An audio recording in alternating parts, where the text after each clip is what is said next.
This week on Hermitcraft. Okay, I'm gonna fly out. Watch this. Good luck. And fly! And here we go. You got it. I'll do this. Watch this. And fly! And fly. And fly! Welcome to the Hermitcraft Recap. My name is Pixel Riffs, our writer is LoyXP, and you know your minigame is good when you need a whole separate instructional video to play it. After months of intense redstone and game design, Tango has finally declared his decked out dungeon feature complete, and even released a separate vid telling you all about its mechanics.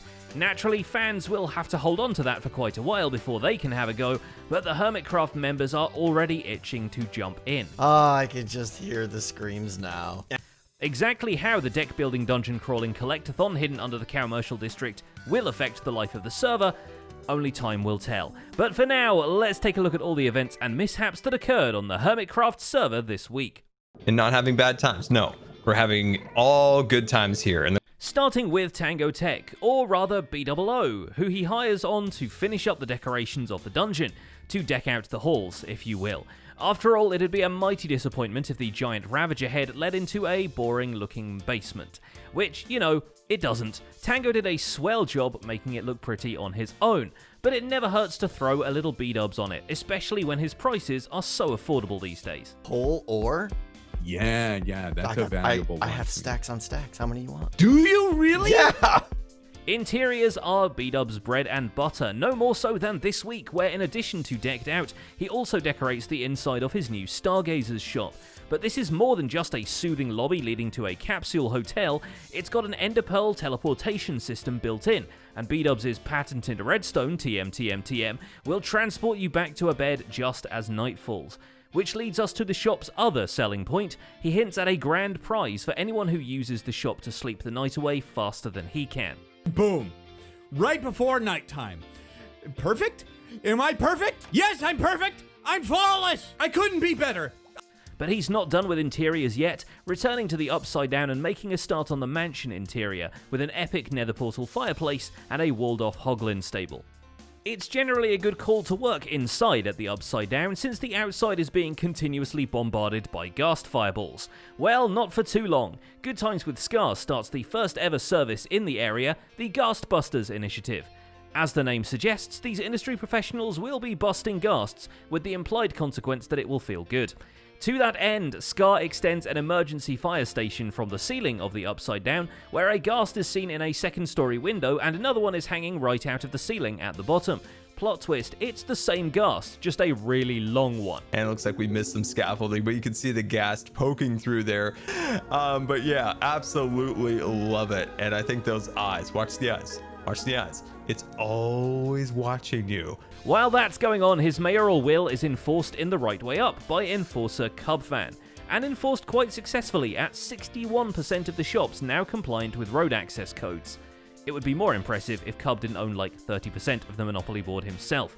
In waiting for the rest to comply, Cub built up his personal office in the town hall, topping his fellow government officials with a netherite chair. Might kick them out, kick them out of the room. Pretty easy, just hit that button, they get kicked out. And also, if they get really out of hand, then, we hit them with the flames, right? So it's a hot seat. The non-compliant stores get their first warning. Cubfan fills them with rose bushes, kind of insinuating that unless you're a part of the pavement, you'll be made a part of the lawn. A punishment not awfully hard, if only all those business owners had signed up for the gardening services. Speaking of which, a karmic rose garden is visited on Etho, who fell for Scar's suggestion of making a Frostwalker bridge to the Shady Ease shop. With great roads come fiscal responsibility. But if not the last laugh, Etho at least has one of the laughs in the middle, as he notices Scar's own chest monster shop is on the board, and he buys the road pass for that as well. I don't know if this is going to work. We'll see what happens with it. Paid for by Etho, I own road rights. Expect some innovative transport solutions there, because that's what he's been doing elsewhere on the server, constructing a Dolphin's Grace and Soul Speed powered tunnel from his base to the end portal, and transporting zombie piglins to their deaths in a new gold farm right next door to the Wither skeletons. Jevin dips into Wither skull farming as well, even if his gold farm is ways away from the fortress and populated by tradey piglins.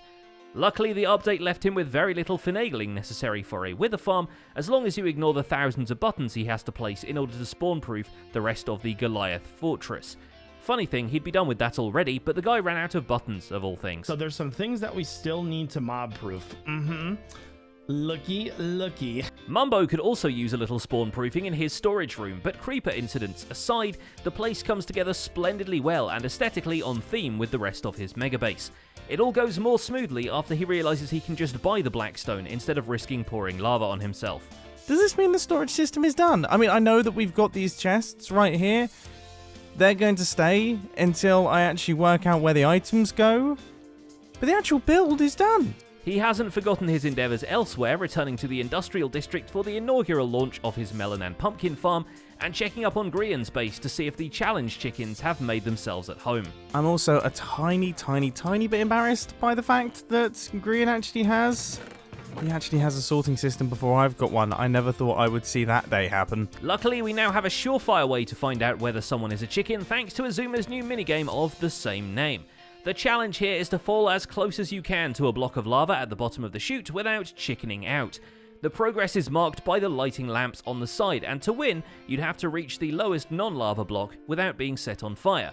Ironically, chickens would be very good at this game because they fall pretty slowly. And it's actually named after a really stupid and dangerous game that kids used to play, at least when I was growing up, where you would put yourself in harm's way and get out of the way at the last minute. And the game was called Chicken, and it's terrible, and I don't encourage anyone to actually play that game. No sooner has Azuma set up the chicken game than someone comes along to bust the whole thing wide open. XB Crafted drops by after discovering his road access pass is also a Rose access pass, and realizes you can cheese X's new minigame using Elytra. Demonstrating this to Azuma so he can nerf the rules accordingly, XB then attempts it without Elytra and also nails it, at which point Azuma just hands over the prize pool as hush money. But you can have a free go. Let's see what score you get without your wings. Okay. If you win this, I'm gonna cry. No wings. No ender pearl. And he goes. That.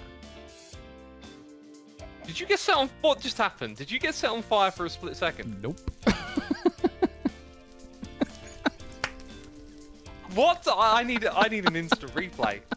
Unfortunately for him, that prize pool might be claimed again soon. Impulse SV buys a dozen attempts and, despite the new rules, wins 3 times in quick succession. But he's feeling generous and leaves it up to Azuma to rule on how the prizes will be divided. Impulse's generosity also extends to the rest of the server, giving out free samples from Lamps Plus and the M&M Emporium, and gifting a mystery box from Grian's barge to a randomly selected hermit while encouraging them to pay it forward. Ironically, the machine selects Mumbo, who viewers may remember had a whole shop based around this concept in the early days of the season. Okay, let's take these wings off. I think he's down there working. Now we're going to have to work our way out of here without him seeing us. Where is he at right now? I do not want to get caught. While some are paying it forward, others are just paying. Vintage Beef promptly pays up for all his road access passes at the town hall, but it's all part of his plan to win it all back by teaming up with Wells Knight in the road building competition. Civic planning being very much his jam, the Cyberpunk build project gets a taste of the gaming life with a decorative casino build, complete with a rotating, illuminated sign.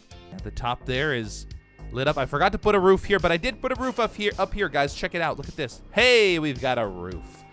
It's flat, and there will be something on it afterwards. Lots of work to do on this project, but man, am I having a good time doing all this stuff. So while False Symmetry herself is no stranger to the risky games, she is not yet introducing any of that to her own Cyberpunk city below the surface, which is rapidly crawling from under the ground with how tall the buildings have been getting. The cubes and cranes of the capsule town are towering higher and higher, which is really the point, as they now do create a skyscraper vibe worthy of the dystopian techno future. Yeah, I haven't really messed around with the lighting here. As you can see, it's very, very dark still, but I'm very, very excited to see where this is going. I'm so hyped. Iskall's diamond count is getting similarly mountainous, but he knows they'll just get spent if they're left lying around. So naturally, he digs a pit to keep them all in with a series of 7-segment redstone lamp displays designed to count to his target amount of 10,000.